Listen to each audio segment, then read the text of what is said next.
Happy Father's Day weekend. We are back to talk Game 5 of the NBA Finals. What's going on, everyone? Welcome back in to another episode for Just a Bet Outside. I am your host, Steven, and we're back to talk some more NBA basketball. I thought last video would be our last one, but the Celtics absolutely crapped themselves and got demolished by the Mavericks. So we are back, and we're going to give you this video a little early because we got some plans on Father's Day. And speaking of that, happy Father's Day to all the dads out there. Hope you guys have a great weekend and are treated well. I think we all deserve it, right? So, anyways, we'll go over the bets recap in a little bit, but we hit that one unit play in the first quarter with Luca, which is nice. So, I know we had a dad joke extravaganza. I gave you 3 of them last time because I thought it might be our last one. We still have a dad joke today, but it won't be the extravaganza like last time. So here we go. Let's get into it. The dad joke. Now, just FYI, don't take this one seriously, but here we go. The doctor gave me 1 year to live, so I shot him. The judge gave me 15 years. Problem solved. I thought that was pretty good. Anyways, in this video, we're going to recap Game 4, and that was ugly. And then key stats, and then we're going to preview and give you our 2 best bets for Game 5.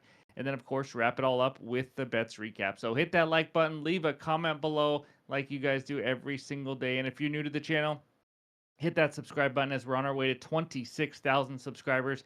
Come join us for the MLB season and NFL right around the corner. All right, let's get it rolling, and it starts with the recap. All right, there's the recap from Game 4. The only one unit play we had was a winner, and thank goodness it was a first quarter bet because anything else in that game was awful. Luca over 8.5 points was easy peasy. We didn't even sweat that one out. He just came out aggressive and was awesome. So that was a nice winner. The parlay, I think anybody's parlay probably lost that game. It was just terrible. The Celtics starters didn't even play like almost the entire second half, it seemed like.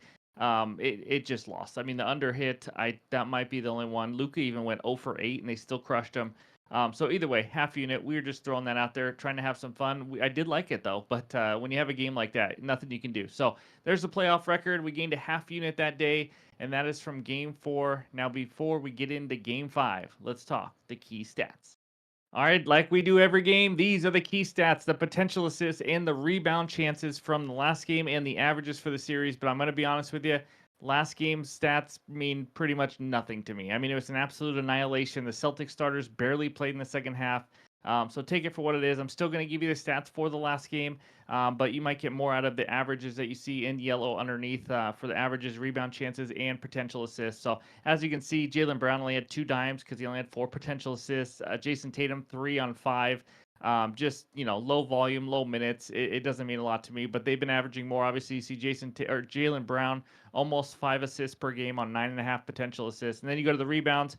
Same kind of thing. I mean, Derek Lively still had 12 boards on 17 rebound chances. He's averaging 15 rebound chances per game. And when you look at these, you think these guys are going to get probably about 50% of them at least. The good players are going to get a little bit more of their rebound chances and potential assists. But anyways, those are the key stats. Hopefully they still help you get some winners. And now let's talk Game 5. All right, this segment of the show is brought to you by our sponsor, Better Bet. That's BTR Bet, the best place to find, track, analyze, and share your bets. Click that link below in the description. Use that promo code JABO. You get 30 days free. All right, Game 5 takes us back out to Boston, where the Celtics are hosting the Dallas Mavericks. Celtics are now 6.5 point favorites with the total of 209.5. That has gone down since last game. I'm just going to talk a little bit about it. I think most people are kind of ready for the season to be over. Maybe you are into the finals. Obviously, if you're a Celtics or Mavericks fan, you are. But that game last time was just absolutely ugly. Hopefully, we get a great game here. I do expect a completely different game, obviously. I wouldn't read too much into it. I still think the Celtics win the NBA title at home here.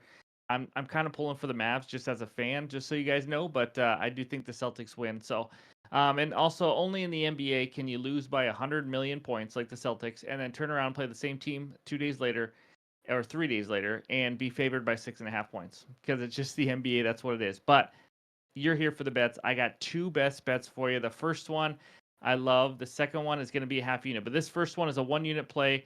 We're going to stick with it. And we might do more of these next year. Let me know what you guys think. But we hit last one. So let's do first quarter prop again. But this time, let's do Jason Tatum over 6.5 first quarter points at minus 135. Now, we're recording this video on our Saturday night. The game is on Monday. So if this has moved, I still like 7.5. If that's all you can get, I see 7.5 on some books, 6.5 on a couple other ones. I like both. I'm going to be honest with you. So the key here is no Porzingis, and it looks like he's going to be out again. Porzingis is a big first quarter player for them. So in the 12 playoff games that Jason Tatum has played without the zinger, he is averaging almost 10 points per game, 9.8 points per game in the first quarter this postseason without Porzingis. So he's already scored 11 and 13 in the first quarters of the two games that Porzingis was not there, just blowing this out of the water, guys. We're talking doubling it almost. He will play the full 12 minutes. He's been doing it every game, so that's going to be nice to know he's not coming out early or anything like that. He's taken 6 or more shots in 8 of the 9 first quarters, or 8 of the last 9 first quarters in the postseason. I really, to be honest with you, I just don't understand this line. I think 6.5 is way too low. I think it should have maybe started at 7.5, juiced to the over. I don't even think this was juiced that much. I think it's gone up a little bit already. So, he's a guy who's averaging, like I said, 10 points per first quarter. He's already scored 11 and 13, and they're still dropping a 6.5 line here. I think this line is with Porzingis in. I mean, I don't think they think he's going to play, but that's just what I see this number at. So he's got a chance, Mr. Jason Tatum, to win his first NBA championship. Do it in front of the home crowd. You don't want to go back to Dallas for Game 5. I think he comes out aggressive, ready to play like he does pretty much every game. I expect a strong start out of him. So give me Jason Tatum over 6.5 first quarter points. It's juiced at minus 135, but I like close to even money or minus 105, minus 110 for 7.5 as well. So that's my one unit play. Now let's talk about this wild, weird second play I got. It's not that wild, but give me Dante Exum over 1.5 rebounds plus assists at minus 125 on DraftKings. This is a half unit play. I am literally needing 2 rebounds and assists. That's it. Now, let's just talk about this. If you don't want to tail this, I completely get it. I just like it, and we're gonna roll with it. Why not? Let's go with a role player. That didn't see roll with it, role player. Anyways, he played a bit more last game. He played 13 minutes. Now I know it was a blowout, but he only played 4 of those 13 minutes in that fourth quarter. So he still had 9 minutes going into this. Again, remember we're talking very low volume, low numbers right now. Everything's going down, but he did play 10 minutes in game 2 as well. And what I liked is after the game, Kid had nothing but good things to say about Exum. And by the way, Exum scored 10 points last game. He gave him some good minutes. He made some big shots. He said that he's made big shots for them all year. He obviously played more minutes in this in the regular season, but those rotations tighten up during the playoffs. Here's the deal. It's going to come down to minutes, in my opinion. When Exum has played between 7 and 13 minutes, I know it's a weird thing, but that's kind of where he's been playing a decent amount of his game, 7 to 13 minutes. But before I go into this stat, though, I do want to say yes, he could. Jason Kidd could play him 2 minutes, and he doesn't do it, and we fall on our face. But you know what it is, what it is. If he gets 0 RAs, though, we still only lose by 2, if you think about it. So, anyways, but when he has played between 7 and 13 minutes, which is a sweet spot where I think he's going to play, he has gone over this RA's line of 1.5 in 11 of his 15 games. So it's a good hit rate. So even if 7-8 minutes, he's got a chance. Again, we just need to. In the 2 games this series that he played between those minutes, he's 2 for 2 going over that line. And this postseason in general, he is 5-1 going over this line when playing those 7 to 13 minutes. So he went over this line actually in 2 games versus OKC when he only played 5 and 6 minutes. I mean, because really, you just make one pass and he makes it. That's already 1 or 1 rebound. So it's a risky bet. We know that. But if he plays, 8, 9, 10 minutes, I really feel good about this bet. It's going to be a tough one to tail and root on because he's not going to be on the court very much. That's just what it is. But it's one of those. If you got the guts, let's just go for it. But I understand if you don't because we don't know. It's going to come down to the rotations and what Kid does with Exum. So hopefully he plays, in between that minutes mark, and we can get Dante Exum to go over 1.5 rebounds plus assists. That is my second best bet for a half unit. Like I said on the side, I think the Celtics win. It's just tough to tell. I don't know if they cover or not. I think the line's about right though.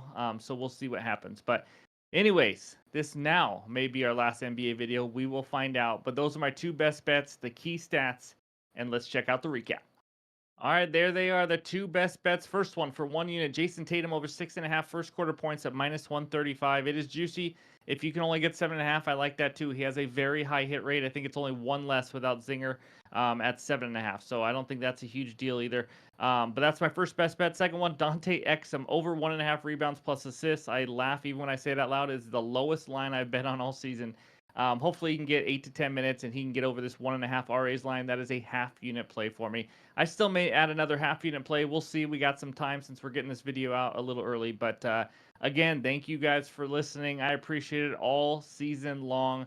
Hope everyone has a great Father's Day weekend, and we'll talk to you soon.